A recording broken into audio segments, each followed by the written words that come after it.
재개발 재건축 같은 경우는 권리에 대한 산업이 워낙 어렵고 복잡하다 보니까 특약 문구 하나하나를 어떻게 넣는지가 정말 중요한데요. 이때 이 특약 한 줄을 넣고 안 넣고에 따라서 내 재산권에 대한 보호를 받을 수도 있고 없고 이 부분이 관련하기 때문에 꼭 잘 시청해 주시면 좋을 것 같습니다. 첫 번째, 재개발, 재건축을 거래하려 했었을 때 해당 물건이 재개발 혹은 재건축 구역 내의 물건이며 조합원 입주권 자격 대상이라는 것을 명심해라 입니다. 우리가 재개발에 있는 빌라 왜 살까요? 쓰러져가는 빌라가 마음에 들어서 살까요? 아니죠. 나중에 신축 아파트를 받기 위해서 매수하는 거잖아요. 그렇다 보니까 이게 조합원 분양 자격이 있냐 없냐가 핵심 쟁점이 되게 됩니다. 아니 빌라를 샀더니 시간이 지나 보니까 현금청산 대상자래 조합원 분양 자격 대상이 안 된대 라고 하면 어떻게 될까요?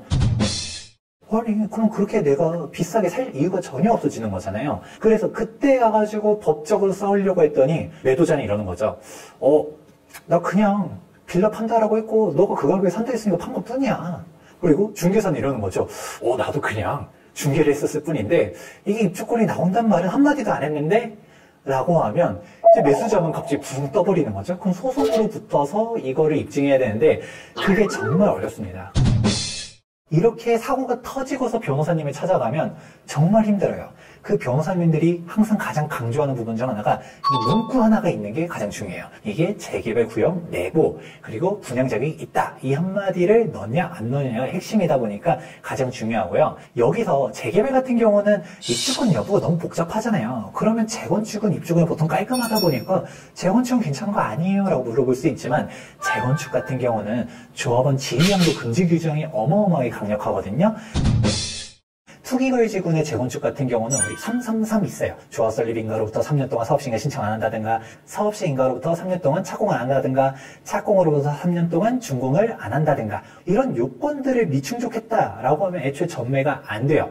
근데 이게 무서운 게 전매 금지가 아니라 조합원 지위양도 금지고요. 전매는 되거든요. 나는 그냥 소유권 이전 등기를 받았는데 분양 자격이 안 돼. 현금청산이야.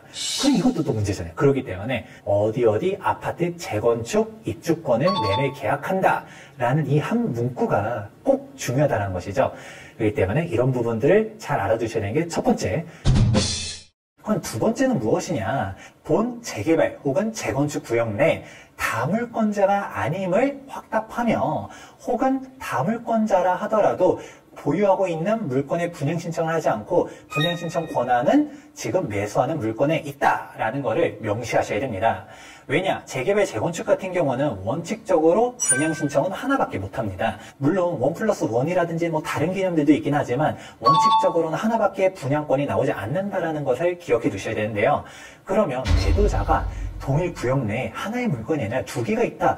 그런데 나는 이 둘 중 하나만 샀다라고 하면 입주권이 온전하게 하나가 아니라 공유 지분으로서 들고 있게 되는 문제가 발생할 수 있습니다. 근데 조합에서도 놓칠 수도 있잖아요. 그렇게 문제가 생기면 내 재산권이 침해될 수 있기 때문에 꼭 이런 특약을 넣어놔야 되고 A 물건이 있었고 B 물건이 있었다. 그런데 내가 A를 샀어. 근데 만에 하나 B가 있다 하더라도 분양 자격은 A한테 있다라는 특약을 명시해 두셔야지 내 재산권을 보호할 수가 있습니다. 그러면 마지막으로 세 번째 같은 경우는 모든 재개발, 재건축에 해당되는 건 아니고요. 우리가 사업시 인가가 났다. 그런 관리처분 인가 전에 분양 신청을 하게 되잖아요. 이 전후에 있는 재개발, 재건축 조합들만 해당되는 내용이긴 합니다. 특이하게 매도자, 매수자는 도정법상 5년 재당청 금지의 자격 박탈 대상자가 아님을 확인하며 자격 박탈로 인한 책임은 귀책 대상자가 짐이라고 명시를 하셔야 됩니다. 이게 왜 중요하냐면 일단 기본적으로 5년 재당청 금지를 쉽게 설명하자면 최초 관리처분 인가에 혹은 분양 당첨이 됐었던 시점으로부터 5년 동안은 분양 신청을 못하게 돼요. 그러면 지금 아직 분양 신청이 안 됐다라고 하면 상관이 없는데 지금 분양 신청을 했다라고 하면 매도자가 사실 5년 재당청 금지에 걸려서 현금청산 대상자인 물건을 매수자가 살게 되면 돈이 어떻게 돼요?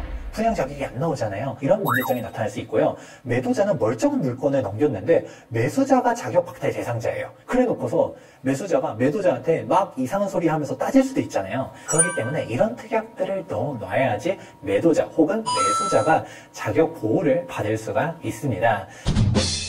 재개발, 재건축을 거래함에 있어서 가장 많이 발생할 수 있는 사항들, 입주권 여부, 말도 못하죠. 엄청 복잡하죠.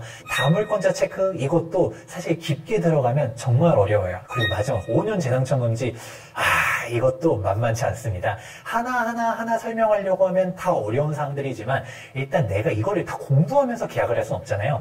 그러면 여러분들이 특약에다가 꼭 해당 조항들을 명기해놔야지 추후에 문제가 생겼을 때도 내 권리 보호를 받을 수가 있습니다. 오늘 설명한 특약 3가지 꼭 명심하시기 바라면서 재개발, 재건축을 거래하려 했을 때 해당 특약들을 넣어달라고 당당하게 요구하시면 좋을 것 같습니다. 그러면 오늘 영상도 도움되셨길 바라면서 다음 영상이 기대되신다면 좋아요와 구독하기 눌러주시는 것도 잊지 말아주시기 바랍니다. 감사합니다.